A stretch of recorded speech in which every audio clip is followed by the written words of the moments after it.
Hello, guys. So, we are all on a financial journey, and our financial journeys look very different.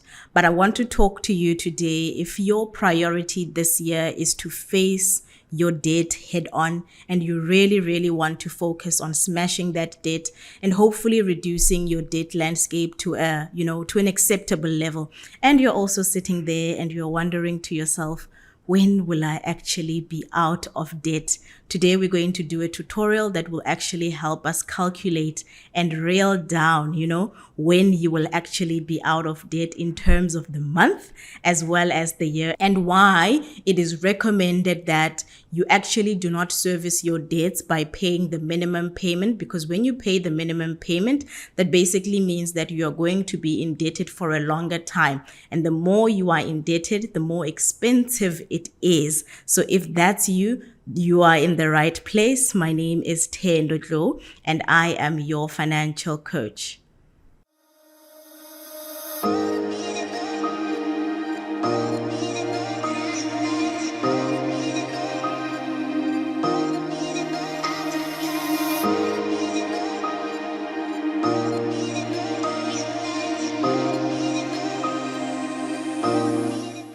All right, let's begin. So on this tutorial, I will be taking you through this debt reduction calculator produced by Vertex 42. I have to give them their flowers. This is not a Money Sense tool. This is a Vertex 42 tool. It's an excellent tool that's actually going to help us determine when we will be out of debt if we continue servicing our debts the way we have been servicing them. And I think the nice thing about this tool is it can actually give us access or insight into what happens if we then decide to use, the debt snowball method that I showed you guys last week in last week's video, what that will basically do to our debt landscape, or what that will do to us actually, saving a lot of money and getting out of debt in the quickest possible time. So if you have not already done so, please, first and foremost, watch this video, because it will give you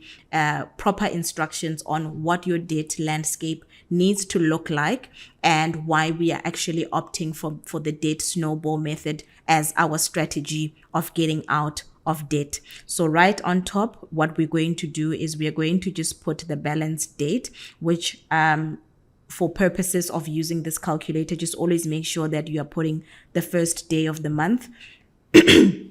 So I have put in the first day of June, which is something that's still coming, of the year 2024, right? And then the next thing that you want to do is you want to then populate this table. So this table, this is what you populate.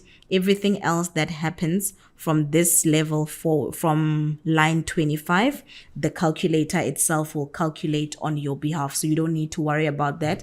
And I don't want this Excel spreadsheet to overwhelm you. It's very easy, guys. Stay with me. So in terms of the creditor, we already know that this is us just lining up who owes us, right? So in this example, we have a credit card, we have a store card, we have a personal loan, we also have car financing. And to make it personal, guys, just go ahead and say, if you've got a credit card, you're putting in, I've got a credit card with NatWest, I've got a store card with Woolworths, I've got a personal loan with Standard Bank, I've car financing with FNB Westbank, just as an example, right? And then on your statement, you will also get a sense of what your balance looks like. So your outstanding balance. So that's what you're going to populate here. And then the interest rate will also be sitting on that balance summary. So on your statement, you'll typically have your balance, your outstanding balance, your interest rate, as well as your minimum payments. But because I know you guys do your budgeting exercise, these minimum payments will already be sitting on your bank statement and on your budget anyway, right? So outstanding balance, interest rates, put them in, as well as your minimum payments, right? And we're going to ignore, for purposes of this example, the custom column. And here, as you can see, you get the total amount, the total minimum payment that you basically process on a monthly basis to basically service your debts on a monthly basis. That is the credit card, the store card, the personal loan, as well as the car financing. And then it will also then total for you how much your outstanding debt balance is, and in this case, it's 289,000. Then what you want to do then is to decide for yourself, am I just going to pay 7,500, or am I going to actually add on to this 7,500, which is basically my minimum total amount that I could possibly pay, or that I could possibly pay to service this debt, right? So let's just start off with us just doing what we've been doing all along, which is servicing our debts by paying the minimum payment, right? So this is 7,500.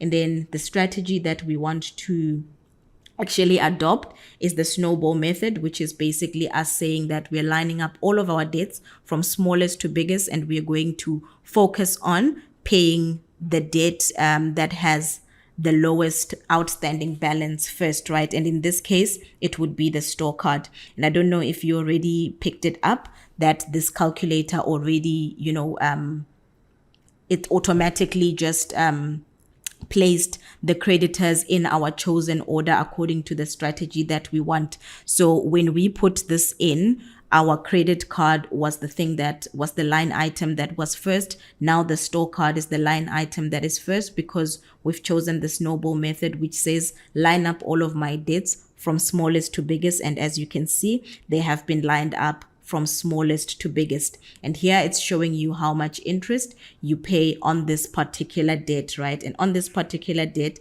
if all you're ever going to do is to just pay the minimum payment on each debt, is you're going to pay an interest of 1,978, and it's going to take you 24 months to pay this off, and you will be out of debt basically in June 2026. Okay, and obviously if you just keep reading that way, you will get a sense of when you will be out of debt for each and every creditor that you have lined up.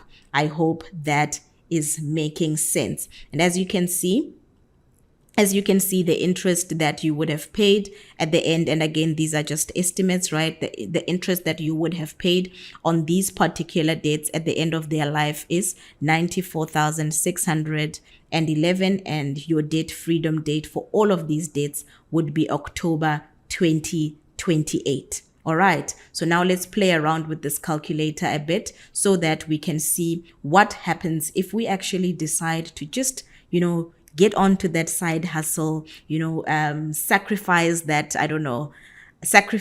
cafe latte. I'm speaking to myself, so that we can accelerate getting out of debt in the quickest possible time. Let's just say, for instance, then we now all of a sudden have 500 that we can spare to help us get out of debt in the quickest possible time. So maybe let's put in 8,000 here. So that's just 7,500 plus 500. And now we're going to pay our total monthly payment towards servicing these debts would be sitting at 8,000, and the initial snowball, as I said, is now 500, right?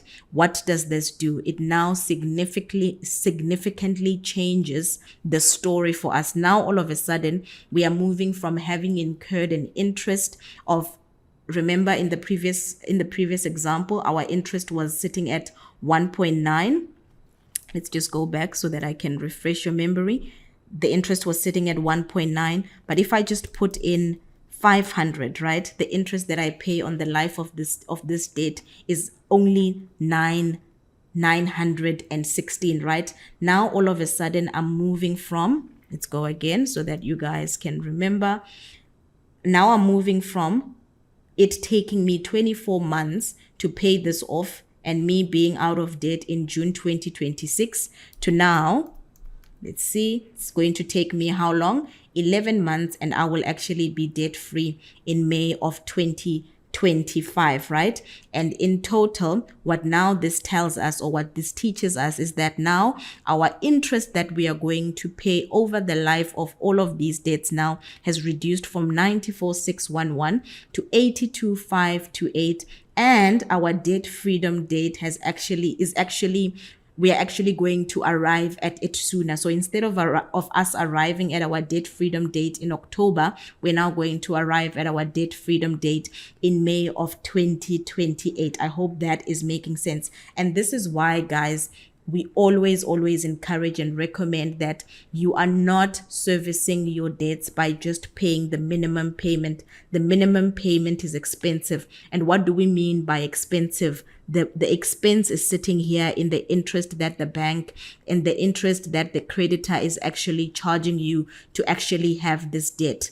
Does that make sense? So what you want to do is you want to accelerate getting out of debt in the quickest possible time by just putting in an extra 100, by just putting in an extra 500, and it will definitely not only save you money, but it will actually also help you just get to a place where you can finally say that I am out of debt, right? Or I have actually reduced my debt to an acceptable level. I hope this exercise helps you. I hope this exercise also just gives you insight on what can possibly happen when you just put your head down and you decide that I'm going to do my utmost best to just raise that extra 500, raise that extra 100 pounds to just make sure that I am smashing my debt in the quickest possible time.